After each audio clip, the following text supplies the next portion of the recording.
കടൽ മച്ചാ. നമസ്കാരം. ഇവനെന്താ വെള്ളം അടിച്ചിട്ടുണ്ടോ? ഇവന്ത് കുഴഞ്ഞൊക്കെ സംസാരിക്കുന്നേടേ.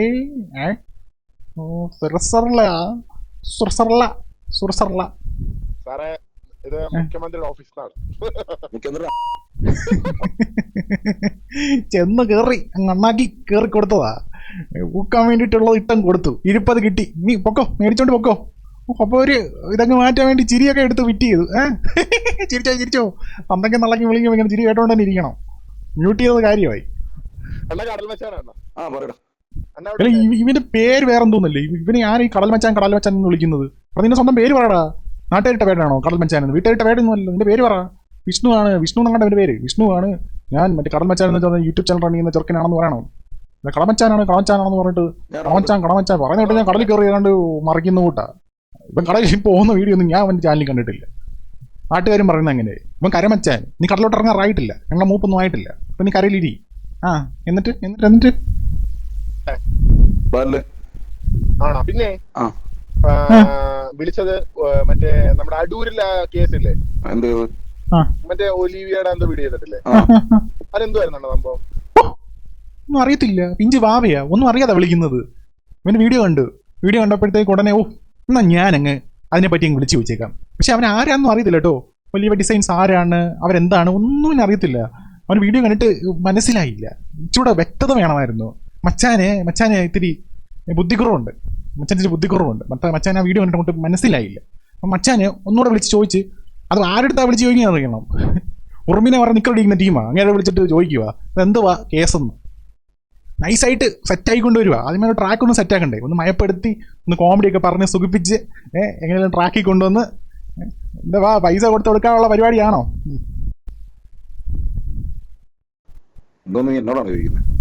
അല്ല, അണ്ണൻ വീഡിയോ റിലേറ്റ് ചെയ്തിട്ട് നീ എന്തിനാ വിളിച്ചെന്ന്? അല്ല, അതെ, നമ്മുടെ ഒരു അന്ന് സംസാരിക്കാൻ പറ്റുമോ എന്ന് ചോദിക്കാൻ വേണ്ടിട്ടായിരുന്നു. നീ എന്തിന്റെ പേരിലാ വിളിച്ചത്? ഞാൻ അണ്ണനുമായിട്ടുള്ള എന്റെ സൗഹൃദത്തിന്റെ പേരില്. ഇതിന് മുമ്പേ കുറച്ച് എന്റെ വീഡിയോയുടെ കുറച്ച് പോർഷൻ ഉണ്ട്. അതിനകത്തിൽ ഇങ്ങനെ പറയുന്നത് എങ്ങോട്ട് ബാറിലെങ്ങാണ്ട് വെച്ചിട്ട് ഒരു വട്ടം എങ്ങാണ്ടോ 2 വട്ടം എങ്ങാണ്ട് പയ്യനെ കണ്ട് അപ്പോഴെങ്ങാണ്ട് പരിചയപ്പെട്ട് പോയതാണ്. അപ്പോഴാണ് പറയുന്നത് സൗഹൃദമായി. ഒരു ദിവസം ഒരു മനുഷ്യനെ കണ്ട് വീണ്ടിൽ ഉടനെ അവന് സുഹൃത്തായിട്ട് പിന്നെ 2ാമത്തെ ദിവസം വിളിച്ച് പല കാര്യങ്ങളും പറയും ഇതുപോലെ. പിന്നെ 2ാമത്തെ ദിവസം മുതൽ പരിചയപ്പെട്ട് കഴിഞ്ഞ് കഴിഞ്ഞാൽ അളിയന്റെ പരിപാടി എന്ന് പറഞ്ഞു കഴിഞ്ഞാൽ വിളിക്കുക, ഓരോരോ സഹായങ്ങളും മേടിക്കുക എന്നുള്ളതാണ്. അപ്പം എന്തിനാണോ അളിയനോട് വിളിച്ചത്? ഇങ്ങനെ പരിചയപ്പെടുന്ന എല്ലാരെയും വിളിക്കുവോ? ഡെയിലി വിളിക്കുവോ? അതിനിങ്ങനെ ഓരോരോ കാര്യങ്ങളൊക്കെ പറയോ? ഞാൻ പറഞ്ഞുതരാം എന്താ കാര്യം. പറഞ്ഞോട്. പറയാനും ഒക്കെ നീ ആരുടെ? ഒരു മഞ്ഞപ്പ് മാറാത്ത ചെറുക്കൻ, മുട്ടയിന്ന് വിരിഞ്ഞിട്ടില്ല. അവനാണ് ഇത്രയും വലിയൊരു വിഷയം. ഈ ഒലിവിയുടെ വിഷയം ഭയങ്കര ഒരു വിഷയമാണ്. അതിനകത്ത് ഈ ഊത്ത ചെറുക്കൻ എന്ത് ചെയ്യുന്നു? ഇവൻ ഈ ഇടയ്ക്ക് നിൽക്കാനും മാത്രം നീ ആരുടെ?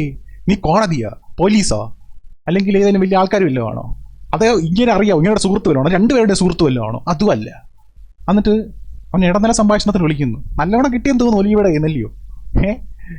എനിക്ക് തോന്നുന്നു അളിയൻ്റെ പരിപാടി എന്ന് പറഞ്ഞു കഴിഞ്ഞാൽ ഇതുപോലെയൊക്കെ കേസുകളൊക്കെ ഒഴിവാക്കി കൊടുത്തിട്ട് യൂട്യൂബുകളിൽ ഫേമസ് ആയിട്ടുള്ള പ്രശ്നങ്ങളൊക്കെ വരുന്നതൊക്കെ നൈസായിട്ട് മീഡിയേറ്ററായിട്ട് ഇടയ്ക്ക് മാമയായിട്ട് നിന്നിട്ട് നൈസായിട്ട് ഒതുക്കി കൊടുക്കുന്നതാണെന്ന് തോന്നുന്നു അളിയൻ്റെ മെയിൻ പരിപാടി. അങ്ങനെ ഒതുക്കി കൊടുത്ത് നൈസായിട്ട് പൈസ ഉണ്ടാക്കുക ആണെന്ന് തോന്നുന്നു. കണ്ടിട്ട് അതുപോലെയൊക്കെ ഉണ്ട്. ആ ട്രാക്കിൽ സംസാരിച്ച് വരുന്ന ഒരു രീതിയും ഒരു പെരുമാറ്റവും കണ്ടിട്ട് ആദ്യത്തെ അല്ല. ഇതിപ്പോൾ കുറേ ആയെന്ന് തോന്നുന്നു ഈ പരിപാടി. അവൻ എന്ത് ഫ്ലോയിലാണ് സംസാരിച്ച് വരുന്നത്. അതേട്ടാ, ഞാനൊന്നു ഒലിവിയ ഡിസൈൻസിന്റെ ഒരു പ്രശ്നം ഉണ്ടായിരുന്നല്ലോ. അതെന്തായിരുന്നു? ഒന്നും അറിയത്തില്ല. നിഷ്കളൊക്കെ കുഞ്ഞു വാവാച്ചി. അതെ, അങ്ങേർക്ക് കാര്യം മനസ്സിലായി. അവനൊരു വാക്കുകൾ എന്നെ പറ്റി പറയേണ്ടി വന്നില്ല. ആരുടെ അടുത്താണ് ചെന്ന് പെട്ടുകൊടുക്കുന്നതെന്ന് ഇവനെയൊക്കെ എന്ത് പറയാൻ. അത് ഇത്ര കൊച്ചു വേട്ട വിളിയടാ. ഇങ്ങനെയൊക്കെ കിച്ചാതി കളി കളിച്ച മനുഷ്യനാ. അങ്ങേ അടുത്ത് ചെന്നിട്ട് പെട്ടുപോയിട്ട് ഇപ്പം എന്തേ ഊമ്പിയോ? നിന്റെ ഓഡിയോയും പുറത്തായി. ഇനി നിനക്ക് നാട്ടിലായിരിക്കും. എടുത്തുടുക്കാത്ത ആരും ഇനിയും കാണത്തില്ല. സന്തോഷമായില്ലേ? ഒരു വാവ് ഇരിക്കട്ടെ.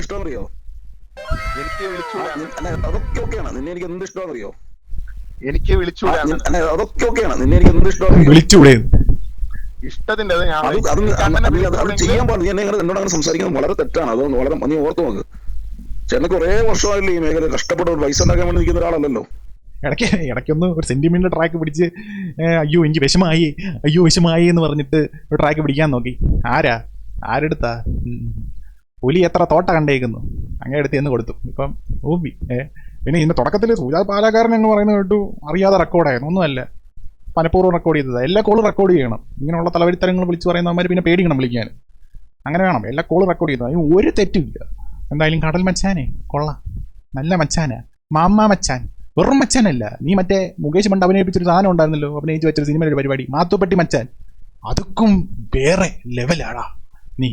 പിന്നെ ഈ കടൽ മച്ചാൻ ഇവിടെ മാത്രമല്ല, നമ്മൾ വിചാരിക്കും ഈ സൂര്യ പാലക്കാരനെ മാത്രമാണ് വിഴുങ്ങാൻ ശ്രമിച്ചതെന്ന്. അല്ല, കടമച്ചാന് ഞാൻ പെമ്പിള്ളാരെ വിളിച്ചിട്ടുണ്ടായിരുന്നു. കേസല്ലേ, കേസിന്റെ പുറകിൽ നിന്ന് നടക്കണ്ട, അയ്യോ അയ്യോ കേസല്ലേ, കേസിന്റെ പുറകിൽ നടക്കണ്ട, ഭയങ്കര പ്രശ്നമാ, ആരെയൊക്കെ വിളിച്ച് ഭീഷണിയൊക്കെ പെടുത്തി എന്നൊക്കെ പറയുന്നു. നാണമുണ്ടോ നിനക്ക്? ഉളുപ്പുണ്ടോ? എന്നെ വിളിച്ച് 2-3 ഈ ഒരു ഇഷ്യൂ ഇങ്ങനെ ആയിരിക്കുന്ന സമയത്ത് എന്നെ വിളിച്ചിട്ട് പറഞ്ഞായിരുന്നു, കോംപ്രമൈസ് ചെയ്യണമെങ്കിൽ ചെയ്യാം, ഞാൻ അവരോട് സംസാരിക്കാം, കൺമണിയെ കൊണ്ട് വേണമെങ്കിൽ അങ്ങോട്ട് പോവാം, എന്നിട്ട് അവരെയും കൂടി ഇരുത്തി സംസാരിക്കാൻ. ഞാൻ പറഞ്ഞു എനിക്ക് നമ്മുടെ സാധാരണക്കാരല്ലേ, ഇപ്പൊ അങ്ങേരുടെ കുറെ ഇഷ്യൂ ഒക്കെ പണ്ടത്തെ മറ്റേ കൊമ്പൻ, കടൽ കൊമ്പനോ, അയാളുമായിട്ടുള്ള ഇഷ്യൂ, അയാള് ഇതുപോലെ കടൽ കൊമ്പനെതിരെ കേസ് കൊടുത്ത് അയാൾ കോടതി കയറി ഇറങ്ങി നടക്കുവന്നോ, അതുപോലൊക്കെ നടക്കേണ്ടി വരും, അങ്ങനെ ഇങ്ങനെന്നൊക്കെ പറഞ്ഞ് എന്നെ കുറെ പേടിപ്പിച്ചായിരുന്നു. നാളെ നിന്റെ പെങ്ങൾക്കോ അമ്മയ്ക്കോ ആണ് സംഭവിക്കുന്നതെങ്കിൽ നീ ഇതുപോലെ പറയൂ. അവിടെ ഒത്തുതീർപ്പ് നടക്കുമായിരിക്കും, മീഡിയേറ്റർ മച്ചാനല്ലേ.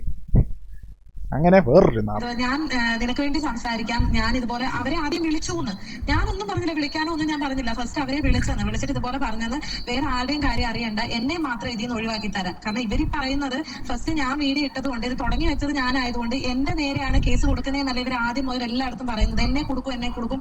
മീഡിയേറ്റർ മച്ചാന്റെ കളി ഭയങ്കരവാ, എല്ലായിടത്തും ഉണ്ട്. കുമ്പിടിയാണെന്ന് തോന്നുന്നു. സൂരജ് പാലക്കാരൻ്റെ അടുത്ത് ഇരും, ഇവിടെ വരും, അവിടെ ചെല്ലും, എല്ലായിടത്തും ഉണ്ട്. ഓ, മച്ചാന്റെ ഒരു പവറേ. 10 ദിവസം മുമ്പ് എന്റെ ഹസ്ബൻഡ് ഒരു മീഡിയേറ്ററുമായിട്ട് സംസാരിച്ചു. ആ വ്യക്തിയാണ് ഇപ്പൊ ഏറ്റവും കൂടുതൽ എന്നെ ചീത്ത വിളിച്ചുകൊണ്ടിരിക്കുന്നത്. ഇപ്പൊ എങ്ങനെ ഇരിക്കണ്? എനിക്ക് വേണ്ടിയിട്ട് പ്രവർത്തിക്കാനായിട്ട് ഇത്രയും ആൾക്കാരോ? വേറെ എവിടെ ഇല്ലല്ലോ. തെറ്റൊന്നും ചെയ്യാത്തവർക്ക് എന്തിനാണ് ഇത്രയും ആൾക്കാരെ കൊണ്ട് സമന്വയ ചർച്ചയ്ക്ക് വിടുന്നത്?